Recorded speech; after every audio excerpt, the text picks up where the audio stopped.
Man, this is lifestyles of the poor and unfucking fortunate. But I tell you what, but bitch, we got views. Going back to what you were saying, like, I was just saying from a standpoint of, if you wanted to, you could still do that. You just don't, you know what I'm saying? I have to be honest. I feel like I've always, since day one, been honest with my music. When I was rapping about the street shit, it's because I was engulfed in the street shit. And so now... Absolutely. Engulfed. Yeah, engulfed. Yeah. So now, even when I dabble back into it, I still have to tie in the truth. I still have to tie in the reality. Yeah. You know, because that shit got me prison. That shit killed half my homies. That shit still has me, pulling up the cars 10 feet behind them, not stopping on somebody's bumper at the red light in case somebody hops out and starts shooting. Yep. I can pull off. Like every step I still take reflects the scars that I wear from the past. The cosign Yelawolf has always given you. Yeah, man. It's been crazy. How did y'all link up? I know did he go to school here? Yeah, I didn't know him back then. No, I'm gonna show you this real quick. This is funny. It wasn't until I seen. And I should have took him up on this, but he said, "Let me know if I need to pull up and disturb the peace at your podcast." Yeah, pull up. Yeah, that'd be dope, man. That's cool. Shout out Yellow. Yeah, man. Yelawolf's he's an incredible guy, man. A special creature. You know, he's one of those guys that's like so passionate that there's two kinds of people that meet him. One that love him, one that hate him. You know, well, they probably all love him, but the ones that hate him got their feelings hurt. Mm-hmm. You know what I mean? He's honest.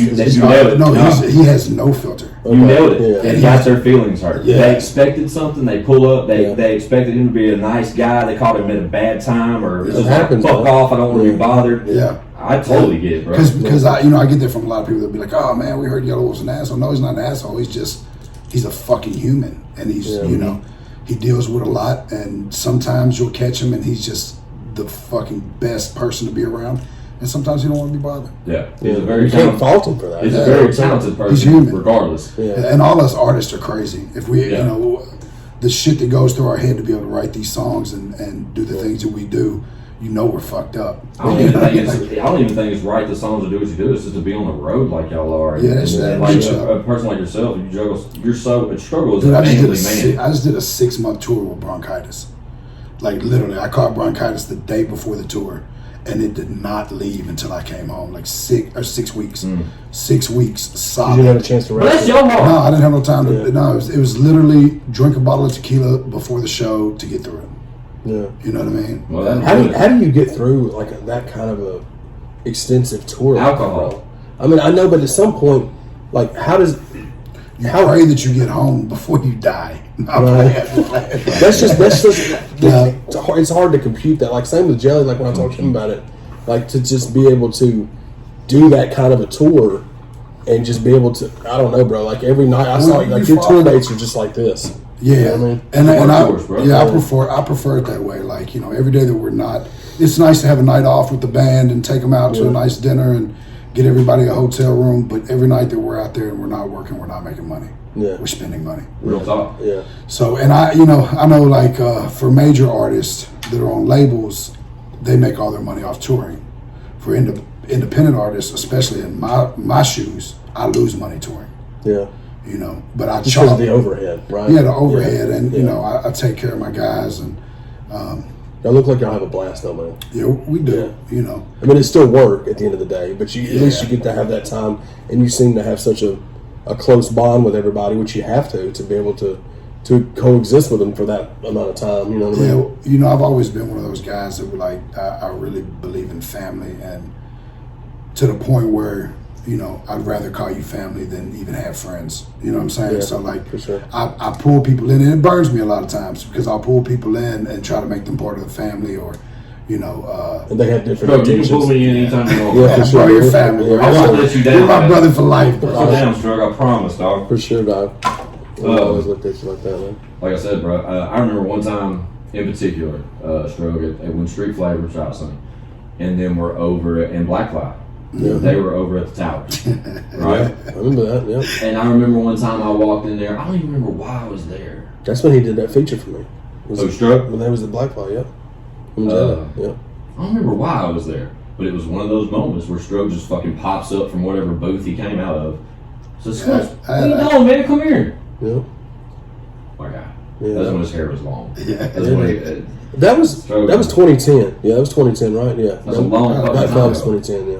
Yeah, I had an office there and Yeah. about 30 bricks in the drop ceiling. Yep. Y'all motherfuckers was deep in there. I had a refrigerator. I was so ridiculous. I had a refrigerator that was full of like Fagos and root beers that every one of them had been poured out and fucking 2 ounces of syrup been poured in it. Poured in it. Like just sitting in the refrigerator. Yeah, dude. I was ridiculous. I had my logo painted on the walls, trying to hide the fact that I was a drug dealer. Like that, Yeah, like being flashier was gonna help. Like they really believed I was a rapper. Right. Well, dude. But again, though, bro. You got legal money now. But again, bro. Now I get to flex like the that. You growth. flexing still though, man. Truck growth, out here, dog. truck out. The truck's here. I don't know what I it should is. get that horn on you. I got the train horn. Oh shit! I'm Big glad you boy, did. 4 horns. It's nuts. Shout out Shit, horn everybody blasters. in this subdivision. No, it's bad. You said, sorry, going back to the wolf thing. Had y'all known each other since like way back in the day? No, actually, so we were doing a movie about my life. Mm-hmm. Alex King, Mm-hmm. and he had met Sebastian, the guy that I mentioned earlier, at a music conference. They had sat on the same panel or something. Something had happened, or I think Sebastian was just there. Alex was on the panel. They were talking, and Sebastian was, he had just started a record label and signed Mike Geronimo out of New York. I remember him. Yeah, he was, he was like, Mike Geronimo was like right there with DMX, Jay-Z. Yeah. Actually had hits before Jay-Z. And just never could conform to what the labels wanted him to conform to. Right. Street dude, dope ass artist. But so Sebastian had signed him, but Alex was selling him on investing in a movie because Sebastian's background was film A movie about Stroke. about me. Yeah. Oh yeah. Could be a good fucking movie, bro. So sure. we got it Oh, with, so- dude, we had a script written. Let me get a roll, bro. Billy Bob Thornton was going to play my uncle. Why not swim? That's so dope, dude. Dude, that's how I met Yelawolf is Yeah. Yeah. we actually reached out. We're getting so excited. We're cutting this story. We're like, oh, right. What? Yeah, my man. Go The ahead. fireball stuff. Sorry. The producers had actually reached out to Yelawolf to play me. Yeah. That they found Yelawolf and was like, oh, this guy would be perfect. Yeah. Oh, okay. And so then Yelawolf came to town. We met. We talked about it, and he was like, I would fucking love to do this. Yeah. Like, this would be fucking crazy.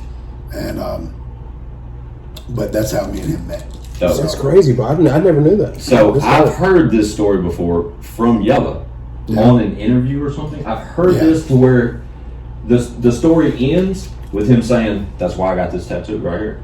Yeah. And on Really? on Yella's hand right here it It says says Nashville struggle. Yep. And he tells the Dude, that's- story of that's struggle dope, dude. I and didn't where know his that. struggle's at and when Yeah. he'll be home and That's fine. He misses and then him. y'all. That's how y'all developed like a friendship over there. Bro, Yeah. he was literally sleeping in fucking studio couches all across Atlanta. And I had Forever Man, and I wish I still had it, but when I went to prison, everything got lost. But I had a note framed, and it was on the back of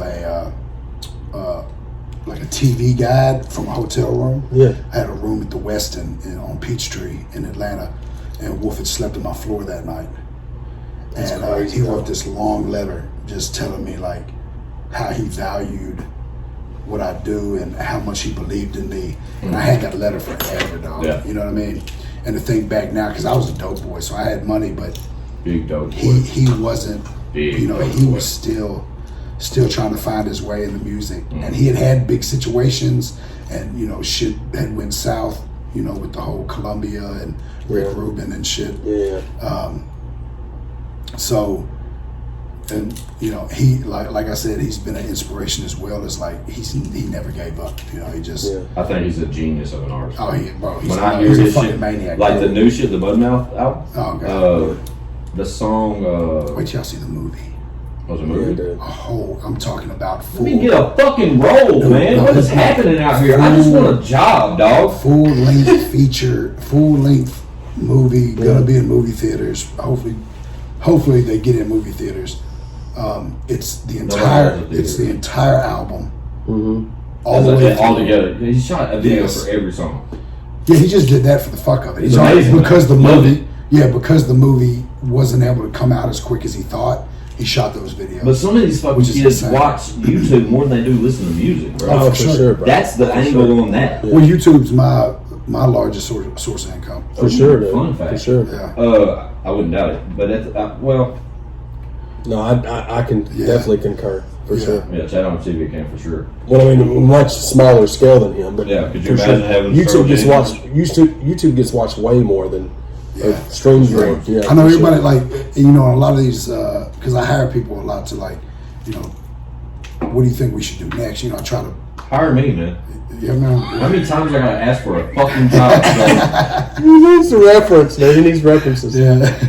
Nah, you got all the references in the job world. interview. You just tell me what job you want, we'll make it happen. They'll make it happen. But a lot of these labels, or people that used to work for labels, or people that went to school for music business, they always want to focus on Spotify. Like, we need to put the Spotify single out, and we need to do this. And I'm like, bro, I'm telling you, YouTube, bro, and they pay way more. Fuck yeah, bro. YouTube, Spotify pays like 0.0038 cents, dog. Yeah. Now, so and this is how people always come back. They're like, no, YouTube pays the least. YouTube only pays the least for the audio. When it comes to visuals and you get the AdSense, that's where you get your money. Function is money. AdSense is where it's at, dog. Like, do we want to go down this rabbit hole? We start talking about YouTube money? No, it's fine. Man, this will get us both riled up, Johnny. No, it's fine. Every episode of the podcast doesn't get monetization. Why? Tell me, I don't know. Well, they hit us with the whole limited ad availability Or because I'm of the rolling out content. smoking. There's brands. So I have to approve them, and then they eventually approve everything. There's only 2 that they haven't approved, but it's just a hurdle. Yeah, no, it is. But, I mean, bullshit. But Cardi B's butthole can be on there. Yeah. Lil Nas X can be like a bunch of naked dudes, and it's right. To give the devil a blowjob. My argument, for real, illegal weed. My argument is, tell me what I'm doing wrong. Yeah, they don't tell you, bro. They just say, "Oh, they're doing it." Yeah, they've done. Let's get this. Let's get the monetization without question. Do they hit y'all with that with the whole? Yeah, with some of y'all's content. Yeah, so like I know they did it at first with Fall in the Fall. Yeah. Limited monetization. Really? On that one? Yeah, because the gunfire and Jelly's rolling up. And y'all got like 70 million views. Rolling up. Like half the fucking nation has. Bro, we haven't even started talking about. How long you got, bro? How long you got, bro? I'm here for a little while. We haven't even started talking about Waylon and Willie yet, bro. But this is a long story, bro. That's what I'm saying.